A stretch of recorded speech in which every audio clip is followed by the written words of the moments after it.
Nauwi sa barilan at habulan ang tangkang pag-aresto sa isang Chinese sa Bonifacio Global City sa Taguig kagabi. Ang sospek ng bangga pa ng ibang motorista sa pagmamadaling tumakas. Nasa frontline ng balitang yan, si Dave Abuel.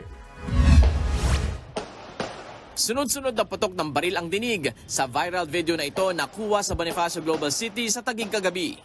Makikita ang ilang pulis sa kalsada na pilit pinapalibutan ng puting SUV. Pero di sila makalapit dahil armado ang driver. Hanggang sa tuluyan ng humarurot palayo ang SUV. Hindi nakita sa viral video pero may nabangga pang sasakyan ng sospek. Ang isa sa mga nadamay ng motorista, matinding trauma ang inabot. Nung makita ko na nagpaputok na siya ng baril, yung anak ko nasa loob, pinadapa ko na doon sa loob ng kotse. Kasi hindi ko nga alam, baka mamaya, tamaan na kaming dalawa dahil may pumuputok sa harap, may pumuputok pa sa likod eh. Sa live video naman ng isang motorista, kitang bumigat ang traffic sa lugar. Huwag mong galawin to eh. Ano yan? Sinabtaklan yan eh.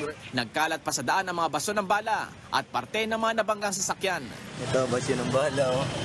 Ayon sa Taguig Police, aarestuin na dapat ng PNP Anti-Kidnapping Group ang Chinese. May warrant of arrest kasi ito para sa mga reklamong unjust vexation, panlilinlang at pagsuway sa mga alagad ng batas.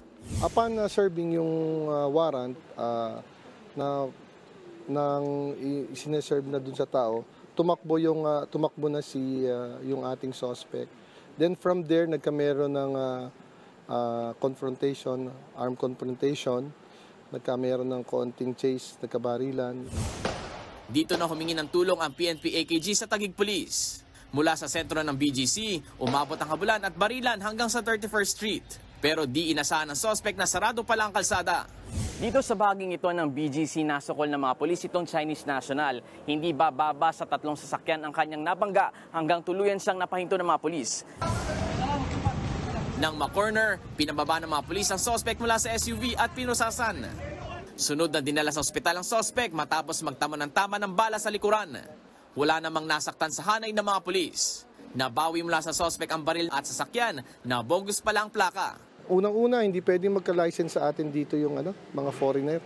So, we assume na yung baril na ginamit niya ay hindi so license. Yung puti na sasakyan, yung ginamit niyang plaka, hindi sa kanya. Kambal plaka lang yon.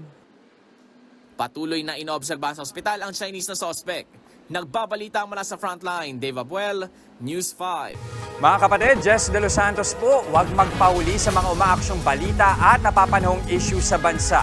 Para sa mas malawak na balitaan, mag-subscribe at mag-follow sa social media pages ng News 5.